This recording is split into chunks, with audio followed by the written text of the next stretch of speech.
No, but I was asked to talk to everyone about meditation today.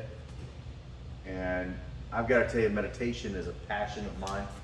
I do it every day. It's part of my morning routine to get up early and do a 24-minute meditation every day. It's just part of what I do every single day.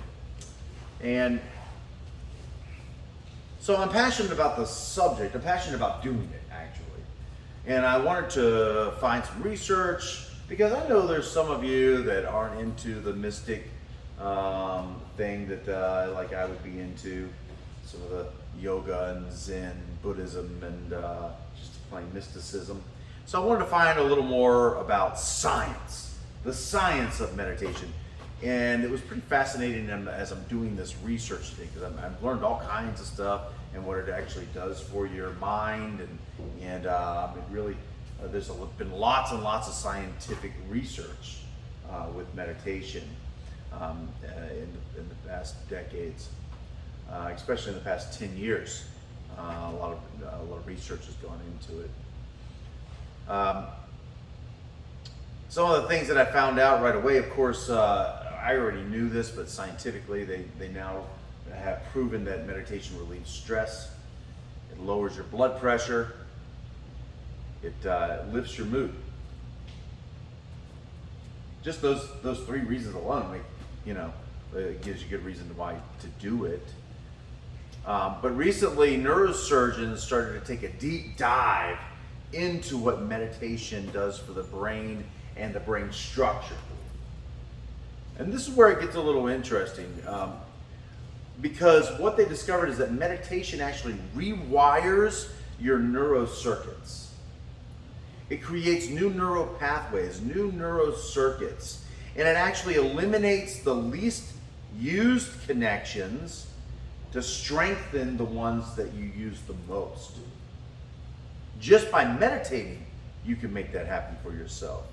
You meditate 10 to 20 minutes per day, it is scientifically proven to sharpen your mind. Sharpen your mind. Meditate daily can slow down the aging process. Maybe that's why I look so young. I'm kidding. No, it slows down the aging process. It actually helps your brain slow down its natural decline. A study at UCLA discovered that people who meditate daily had healthier brains than the ones who did not meditate. Meditating daily actually developed more gray matter than non-meditators. So to meditate, you're actually growing your brain. Your brain is getting bigger by meditating. Isn't that fascinating? I did not know that before today. But you're actually getting smarter.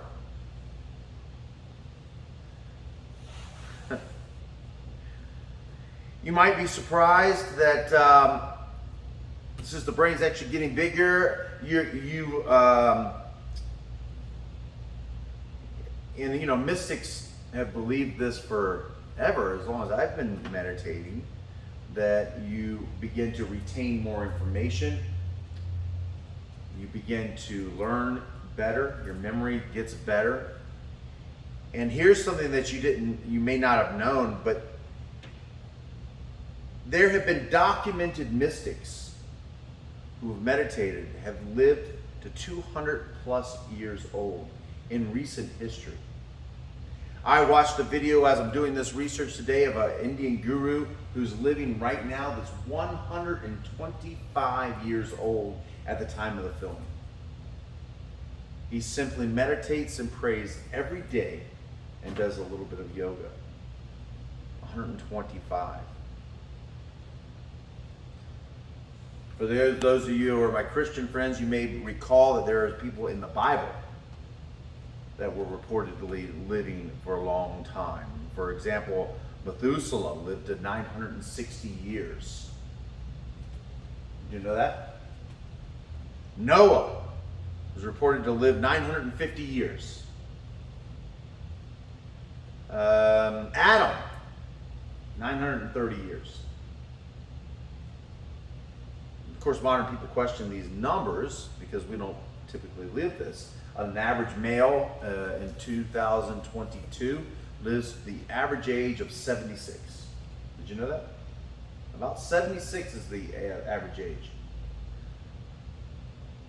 But it doesn't, not an average person normally meditates every day. It actually is quite difficult to have a discipline to meditate every single day. Pretty hard, actually. In fact, if it wasn't part of my routine, it would be hard for me too. Perhaps make it part of your routine. Keep yourself young, grow your brain, have better concentration, better focus, better memory. Maybe live longer. You know, we question these historical documents and say there's no way someone's living 960 years old. Maybe we shouldn't take it literal. Maybe it's just a story. Possibly, but there's plenty of documentation right now that will prove to you that people do live that long. In fact, there was a yogi who lived in the 1950s who was 200 years old. Did you know that? Incredible. I actually saw a picture of him. He was a little fat guy.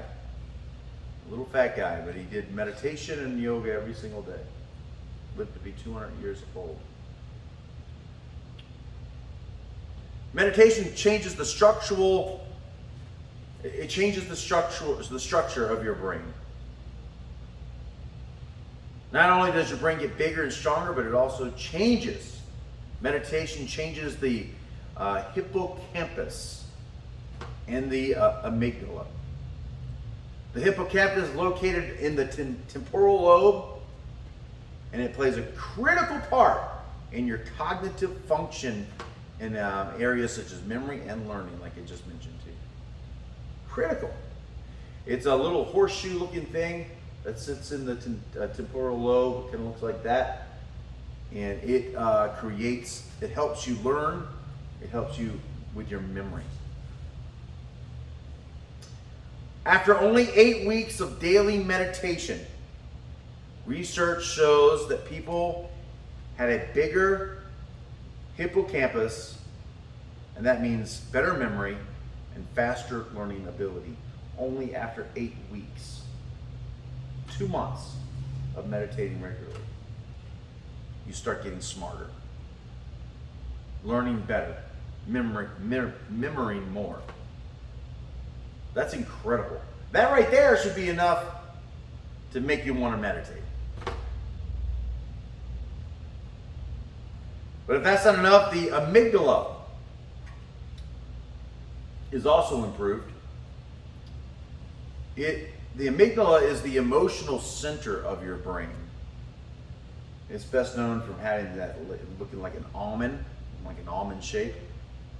The amygdala is directly related to stress and other harmful emotions. It actually lessens the burden of these emotions on the amygdala. That is also incredible. So now not only are you getting the opportunity to learn better, to have a better memory, but you can improve your stress and the negative emotions inside you. I mean, I'm already sold. But I was sold before I was talking to you guys. One thing I did not know is it can help deactivate your network. Your brain is a delicate and extraordinary network that creates all kinds of functions, such as the creation of selfhood, and helps you understand your past, your future, and the people around you, your relationships, all kinds of things. This is something that we clearly can't live without.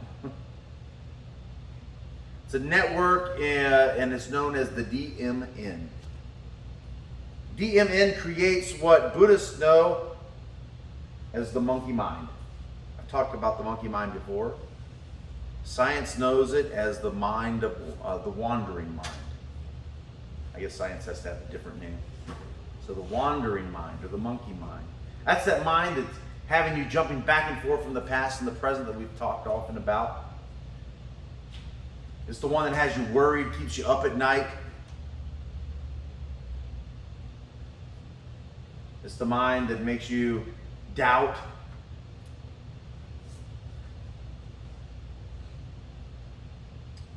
Well, meditation actually helps improve this part of your mind. It helps you calm this part of your mind. You know, your mind is like a glass of muddy water. The more it's shaken up, the more it's stirred, the more trouble you give it, the more the water swirls around, the more the dirt keeps the water muddy, cloudy. Well, the minute you let the water sit still, you put the cup down, you allow it to sit for a few minutes. You allow it to calm, you allow the dirt to settle to the bottom of the water, or to the bottom of the cup. The water then becomes clear. Same thing with your mind. Exact same thing with your mind. You give your mind the opportunity to sit and be clear. Become clear. It's impossible to never have that water, to ever have it shaken up. Your brain just won't let you. You're always going to have thoughts of the past, ideas of the future. Problems are always going to exist. But meditation can help you sit. Help you allow the dirt to go to the bottom so you can see more clearly. It actually lightens up your stress when that happens, puts you in a better mood. Another thing that meditation can do that you see in martial arts all the time is the perception of pain. Physical pain and emotional pain. I love telling the story of Renzo Gracie fighting this guy in the ring. He's got his arm bent all the way back here. The guy's just practically ripping it out of socket, and here's his face. No expression. Just shows nothing. Just blocking out the pain. Well, of course, science, they started doing research on it. Actually, the Journal of Neuroscience proved that meditation can actually have a deep effect on physical pain. They discovered that meditation directly impacts pain mechanisms in the brain. And the reason is because pain, in many ways, is a mental process. The experience of pain takes place in your brain. If you're able to control that mental state, you're able to control your pain.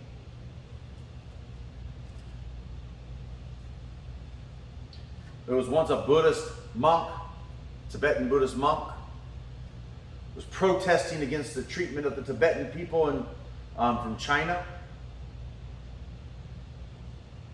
and had himself lit on fire in a public demonstration. You see a video of this. The monks gathered around the older monk, poured gasoline on him, put the line out. He sat in perfect meditation. They lit him on fire.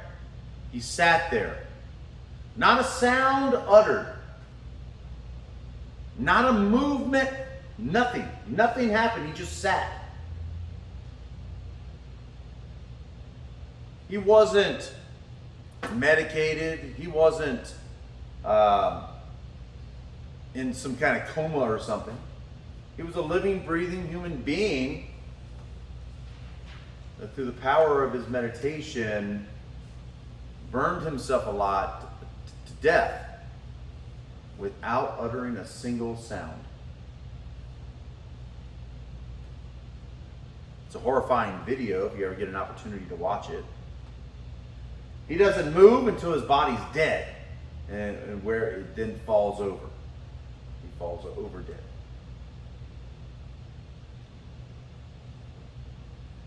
Meditation can help you with your physical pain. Pretty incredible. Meditation can help you find your flow. Can help you get in the zone. You know the zone that I'm talking about, the one that you're like so focused on a job that it's the only thing you're thinking about. Maybe you went to work at 8 o'clock. The next thing you know, it's 6 o'clock and you're just so focused on it. The outside world doesn't even exist. How focused you are on your work. That's what we like to call being in the zone or being in a flow. I get that sometimes when I'm writing.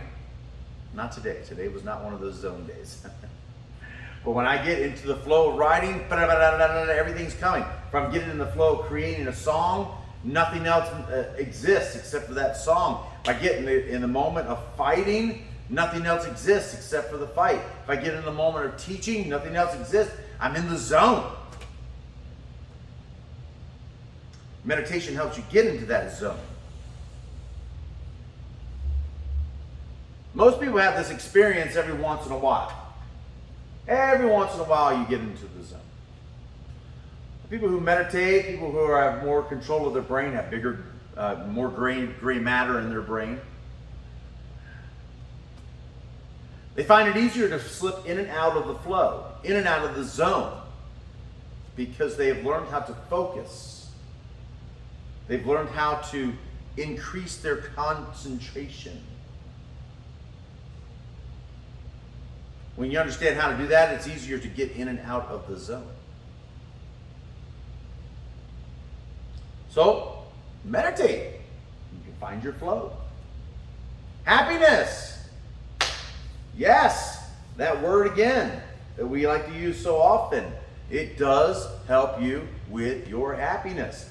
Actually, Zen is known as the sudden school, or the all of a sudden school. And it's known as the all of a sudden school because all of a sudden, awake, happiness.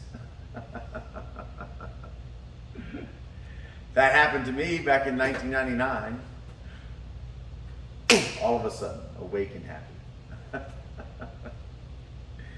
So it's known as the all of a sudden school. And so it helps you become happier. And by the way, I had to go for the scientific stuff because it's, I want to make sure you guys understand it's not just a bunch of mystic mumbo jumbo. Scientifically proven that meditation can lift your mood and make you happy. Meditation helps people discover new perspectives on their life and generally gives people a positive outlook. People who meditate tend to find joy in life's small events and embrace and appreciate all that life has to offer. It's in the little things. The devil's in the details. Happiness can also be in the details. And when you know how to focus, concentrate, appreciate those little moments in life, it makes a big difference. Gratitude. Meditation can increase your gratitude. Gratitude is a superpower. When you're grateful for the things that you have in your life, when you're grateful for all the little things, bigger things come to you.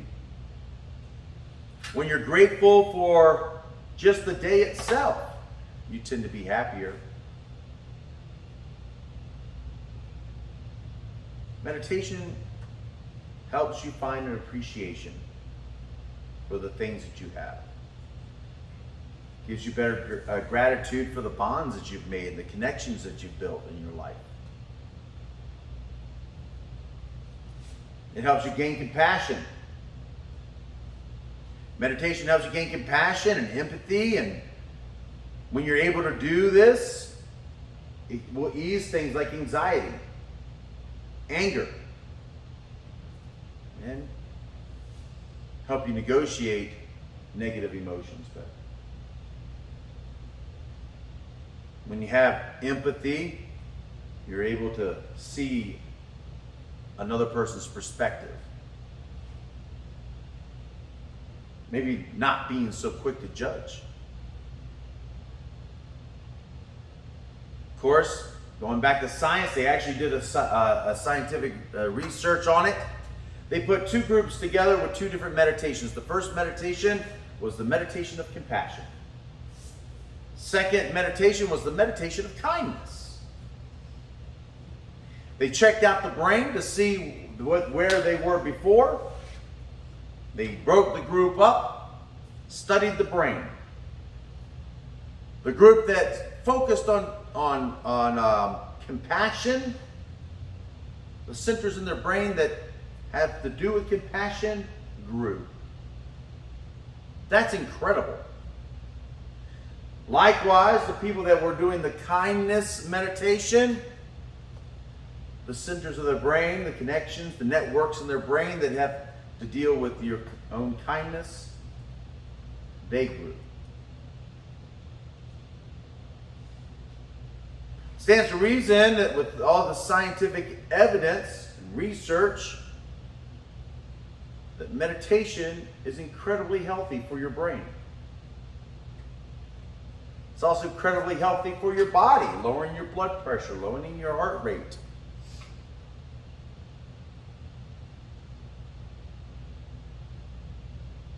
It's healthy for your overall attitude, your mood.